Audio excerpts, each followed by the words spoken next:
Hello everybody out there in the bookverse, it's Stephanie. Welcome back to my channel, and this video is going to be all the books that I'm hoping to read in 2020. Well, not all the books. These are 10 books, 10, 12, let me count real quick for you guys.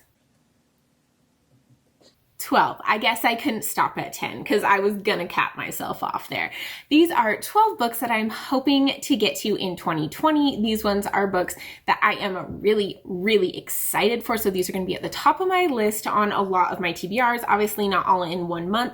And I didn't include any of the books that I am going to have on my January TBR because you're gonna be seeing that video before this video. So these are all books that I'm hoping to read post-January, but in 2020, super excited books. You get what I'm getting at here, right?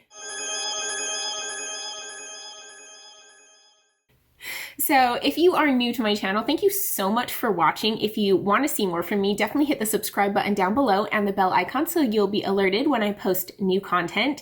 And now that that's out of the way, let's jump right into the books that I'm excited for because these should be some of my best books of the year. Fingers crossed because I have such high hopes for them all. The first one is Rebecca by Daphne du Maurier. I actually just recently purchased this book off of Book Outlet and I am super pumped to read it. It's a classic thriller, which I have not read any of those that I'm really aware of.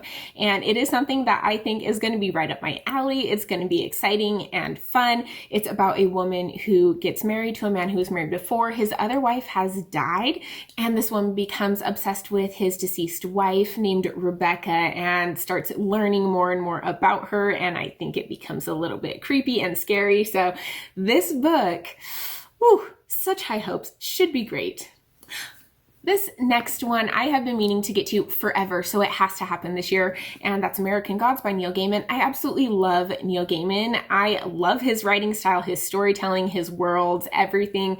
I just think he is such an amazing author, and I know he's not everyone's cup of tea, let's put it that way, but if you love him, you will know, you'll understand what I'm getting at here. But this is kind of a honker. I think this is his thickest book that I'm aware of, and I'm kind of intimidated by it. I have started it in the past. I think I'm like 62 pages in, and it's kind of slow moving, and I'm not quite invested yet. So this one I need to really put in the time to read, get invested in, because I'm guessing I'm gonna love it. I've loved everything by Neil Gaiman, so why wouldn't I love it? Next book is Middlegame by Seanan McGuire. I picked this up from Barnes & Noble randomly. I hadn't heard literally anything about it, but I thought the cover looked awesome and the synopsis sounded really cool. And after that, I actually have seen books and Lala loved this book and this was her favorite book of the year. So that made it even more exciting for me. This is about a man who creates two beings that he is trying to get to godhood. He's trying to have them achieve godhood and he is hoping to gain power through them becoming gods, essentially, is what I understand from the synopsis. It sounds awesome. Apparently this author is really great at writing these kind of interesting urban fantasies that are really different and unique. So this one should be something that is in the genre that I love, but has a lot of differences to it. So I'm very intrigued by it for sure. The next book on this list I just recently received because I won a giveaway. I've only ever won one giveaway in my life, and it was awesome. It was the Wild Sasha from that channel, I'll link it down below, did a giveaway, and I won Foundry Side. This is by Robert Jackson Bennett, and it is about a fantasy world as well, where this person is hired to perform this very dangerous and intense heist to steal an object. And as they learn more about what they are doing and what they're stealing, it kind of changes and evolves along the way, as you might imagine. I think the cover is beautiful to this. The cover on the sequel is also equally gorgeous. And this is blurbed by Brandon Sanderson. So that is some high praise coming for this book. I am very excited to jump into it, and I'm hoping I can get to it in the next couple months because the sequel is coming out and I want to be able to read it along with everyone else. The next book is also the first book in this series, and that is YearOne by Nora Roberts. I have literally heard nothing about this series. I haven't seen anyone talking about it. I haven't heard anyone saying that they loved it or that they didn't love it. So I am going into this pretty much blind. I have literally no idea what it's about.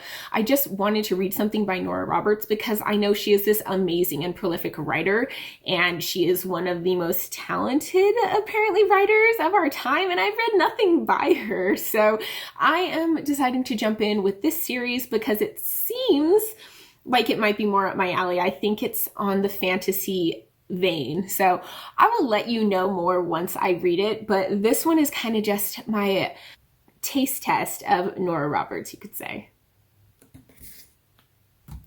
The next book, I have no idea why I haven't read this book yet. It's a little bit ridiculous, and I'm very ashamed of myself. I admit it, 100%.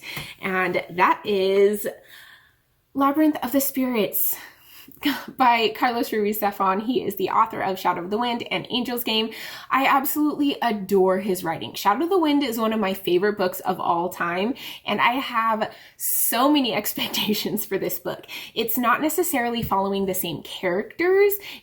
I'm not positive exactly who it follows, but it's set in Barcelona, Spain, and it takes place partially within this cemetery of forgotten books. So it's pretty much a book about a book haven, and I love books like that. It's one of the tropes that I am so there for in pretty much every single book. So this one I have so many feelings about, and I'm excited to get to it, but I'm scared to get to it because I don't want to be disappointed in it because I just want to love it so much. The next book has been on several of my lists, and that is The 7.5 Deaths of Evelyn Hardcastle. I actually have recently learned from one of my Instagram friends that it is called The 7 Deaths of Evelyn Hardcastle in another country. So I'm wondering if the story itself changes or what, but I really want to jump into this one. This one is a mystery thriller type book, kind of along the same lines as Clue, where this man kind of wakes up in different bodies at this estate over the course of several days, and he is trying to solve this murder of Evelyn Hardcastle and potentially stop it. And it's kind of confusing because every time he wakes up, he's in someone else's body, he's getting different information. It's so I think this is going to be so exciting because I absolutely loved Clue when I was a kid. I thought it was such a great book. Clue's a movie. This just sounds like maybe it'll be a little bit more intense, a little bit more exciting, and I think it has a little bit more of a magical feel to it. So maybe a little magical realism thrown in here as well. The next book is very different than the rest of the books that have been on this list, and I'll explain to you why it's here, but that is To All the Boys I've Loved Before by Jenny Han. This was adapted into a Netflix movie, and I actually watched the movie before I even knew it was a book, which definitely disappointed me. But the second book in this trilogy is going to be adapted into a movie later this year. So I really want to read this book and the second book in that trilogy before I watch the Netflix movie. But I want to watch the Netflix movie because I absolutely loved the first one.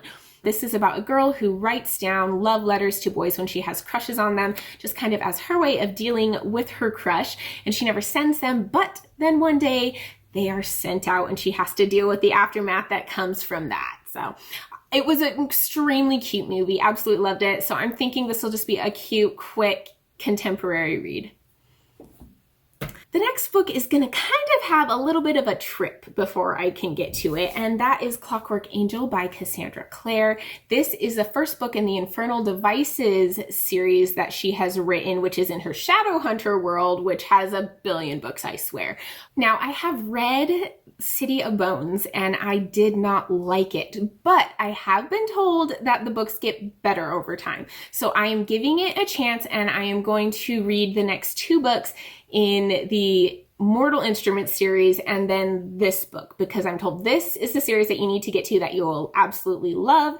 So I will read until I get to this one, and then if I still don't enjoy this one, I probably am going to be stepping away from the Shadowhunter world. But this is the book that will be my ultimate decision of whether I want to continue with Cassandra Clare's Shadowhunter world, which I hope I do because she comes out with new books all the time, so I'll continually have things to be excited for. But there's a lot riding on this book. The next one is by an author that I am really excited to get more into this year, and that is Skyward by Brandon Sanderson. I actually went to the release party for Starsight, which is the second book in the series, but I have never read this series, which is kind of embarrassing and disappointing since I went to the book release. But Skyward is about a girl named Spensa who is wanting to train to become a pilot in this world that she lives in. They have been attacked by aliens, and she really wants to become this space pilot to kind of fight in this war against them. But her father used to be a pilot, and he was accused of cowardice, and that is a really, really big deal there apparently. And so now she is kind of branded as the daughter of a coward. So she's fighting against that. I have heard actually only good things about this. People who don't even like sci-fi have enjoyed this book. So we'll see how it goes for me. I mean, it's pretty thick. I swear all Brandon Sanderson's books are pretty thick. So I'm gonna really need to dedicate some time to it, but this one should be one of my favorite sci-fi books. I am really, really hoping. Another Brandon Sanderson that's on this list is The Way of Kings. This is the first book in his Stormlight Archive series. The fourth one should be coming out in November, which is amazing. I don't know how he pumps these books out so fast because they are chunky. I mean, they're all 1,000+ pages. It's amazing.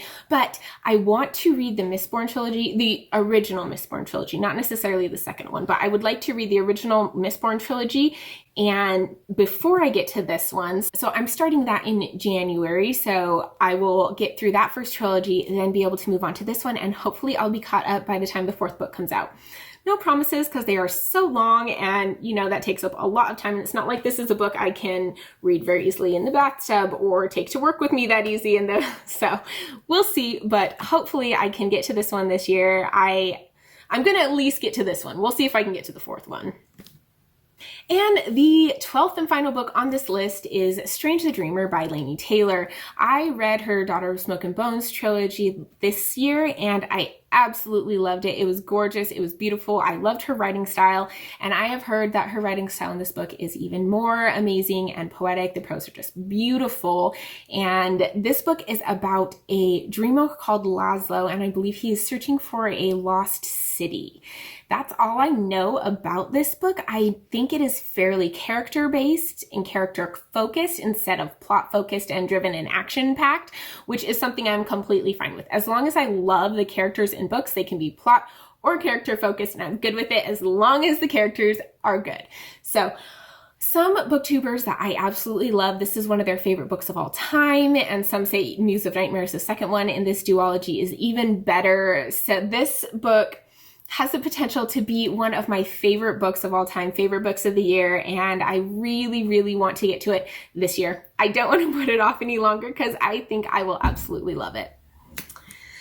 And that is the list of my 2020 TBR books that I really, really am hoping to get to this year. I will do a wrap up at the end of the year to see if I got to all of these books.